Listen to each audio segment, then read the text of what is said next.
3 ತಿಂಗಳ ಗೃಹಲಕ್ಷ್ಮಿ ಯೋಜನೆಯ ಹಣ ಬಿಡುಗಡೆಗೆ ರಾಜ್ಯದ ಮಹಿಳೆಯರು ತೀವ್ರ ನಿರೀಕ್ಷೆಯಲ್ಲಿದ್ದಾರೆ. ರಾಜ್ಯ ಸಚಿವೆ ಲಕ್ಷ್ಮೀ ಹೆಬ್ಬಾಳ್ಕರ್ ಅವರು ಏಪ್ರಿಲ್, ಮೇ ಮತ್ತು ಜೂನ್ ತಿಂಗಳ ಹಣವನ್ನು ಜುಲೈ 20ರೊಳಗೆ ಮಹಿಳೆಯರ ಖಾತೆಗೆ ಜಮೆಯಾಗುವಂತೆ ಕ್ರಮಗಳನ್ನು ಕೈಗೊಂಡಿದ್ದಾರೆ. ಈ ಮೂಲಕ ಲಕ್ಷಾಂತರ ಗೃಹಿಣಿಯರಲ್ಲಿ ಅಲ್ಪ ಮಟ್ಟದ ನೆಮ್ಮದಿ ಮೂಡಿದೆ. ಆದಾಗ್ಯೂ ಡೆಫ್ಟ್ ಪ್ರಕ್ರಿಯೆಯಲ್ಲಿ ಬರುವ ತಾಂತ್ರಿಕ ತೊಂದರೆಗಳಿಂದಾಗಿ ಕೆಲವೊಮ್ಮೆ ಹಣದ ಜಮಾ ವಿಳಂಬವಾಗಬಹುದು ಎಂಬ ಎಚ್ಚರಿಕೆಯ ಸಂದೇಶ ನೀಡಲಾಗಿದೆ. ಈ ಬಾರಿ ₹600,000 ಮೊತ್ತದ ಹಣವನ್ನು ಜಮೆ ಮಾಡುವ ಉದ್ದೇಶವಿದೆ.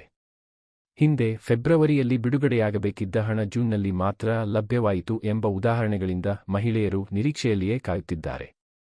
ಇದೀಗಲೂ ರಾಜ್ಯ ಸರ್ಕಾರ ₹25,000 ಕೋಟಿ ಯೋಜನೆ ಜಾರಿಗೆ ತಂದಿದ್ದು, ಇದರಿಂದ 1.1 ಕೋಟಿ ಮಹಿಳೆಯರಿಗೆ ನೇರವಾಗಿ ಲಾಭವಾಗಿದೆ.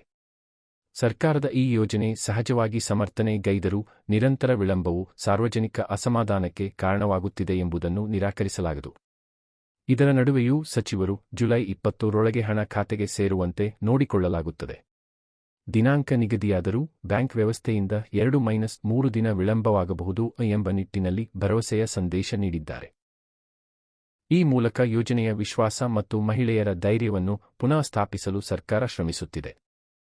ಸ್ನೇಹಿತರೆ, ಇವತ್ತಿನ ಈ ಮಾಹಿತಿ ನಿಮಗೆ ಇಷ್ಟ ಆಗಿದ್ರೆ ದಯವಿಟ್ಟು ವಿಡಿಯೋಗೊಂದು ಲೈಕ್ ಕೊಡಿ, ಹಾಗೆ ನಮ್ಮ ಚಾನೆಲ್ಗೆ ಸಬ್ಸ್ಕ್ರೈಬ್ ಆಗಿ. ಧನ್ಯವಾದಗಳು.